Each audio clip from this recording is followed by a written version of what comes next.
ចាមកដល់ទួល Eiffel ប្រទេសបារាំងហើយបងប្អូនអើយទេសភាពស្អាតមែនតែនណែមកដល់ហើយមនុស្សច្រើនមែនតែនបងប្អូនហើយ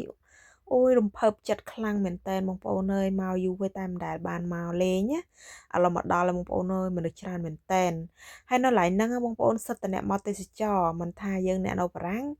ឬក៏មកពីណាពីណីគឺមកលេងយ៉ាងមុនគេអត់ទៅមកបារាំងបងប្អូនគឺទួល Eiffel ហ្នឹងគឺតំណាងឲ្យប្រទេសបារាំងបងប្អូនតែគេមកដល់ហ្នឹងតែគេមកលេងបារាំងគឺគេមិនហ្នឹងឯងស្អាតណាស់បងប្អូនអើយនេះយើងមើលអញ្ចឹងយើងថាស្អាតដល់ពេលមកដល់យើងមកឈរកន្លែងហ្នឹងផ្ទាល់ណាស្អាតស្អាតជាងយើងថតទៀតបងប្អូនស្អាតមែនតែនថាមកហើយគឺមិនចង់ចាញ់មែនតាបងប្អូនឥឡូវនេះពួកខ្ញុំកំពុងថាដើរទៅកន្លែងនេះគេថាយើងចង់ឡើងបងប្អូននេះពួកយើងសកម្មភាពដូចថាទិញសបុតបងប្អូននេះទិញសបុតឡើងទៅដល់លើគេមានជាន់ទី1ជាន់ទី2ជាន់ទី3បងប្អូនឥឡូវគេកំពុងតម្ងជួរដើម្បីទិញសបុតឡើងទៅបងប្អូនហើយសបុតវាថ្លៃបងប្អូនតែខ្ញុំដើរថតសិនហើយអត់ទាន់បានចូលទេគឺយើងដើរមើលជុំវិញនឹងអស់ចឹងបងប្អូនដើម្បីឲ្យស្គាល់សិនចេះឡើងលឿនไหมយើងត្រូវឡើងទៅពេលយើងឡើងទៅវា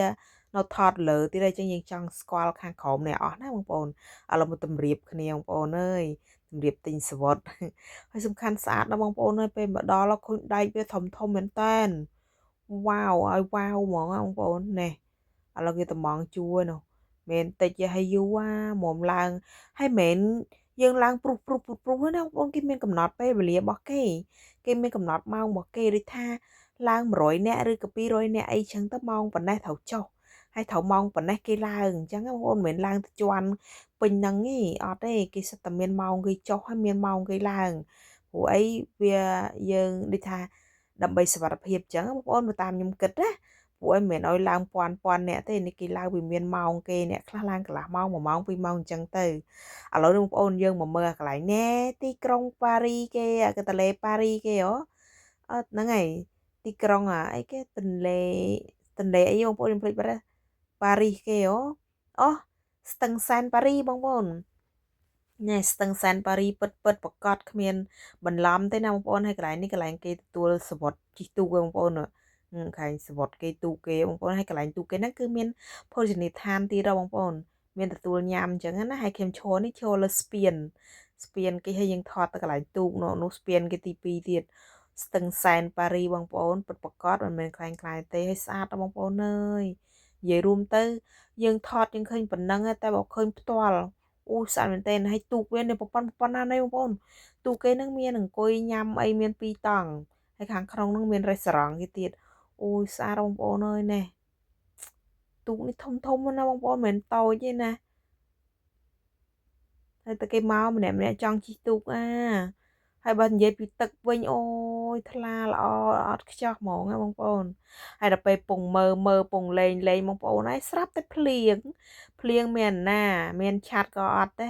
រត់មកចូលជ្រក់អាក្រោមស្ពាននឹងវិញបងប្អូនវិញយើងឈរលើស្ពាន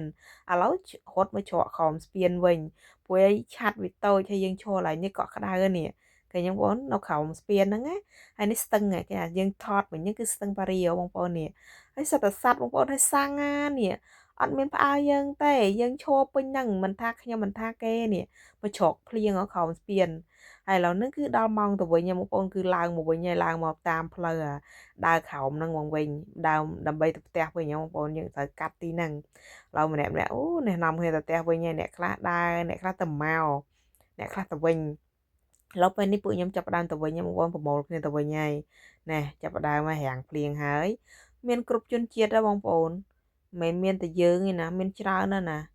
ឥឡូវនេះដល់ម៉ោងទៅផ្ទះវិញហើយបាយបាយបងប្អូនទាំងអស់គ្នា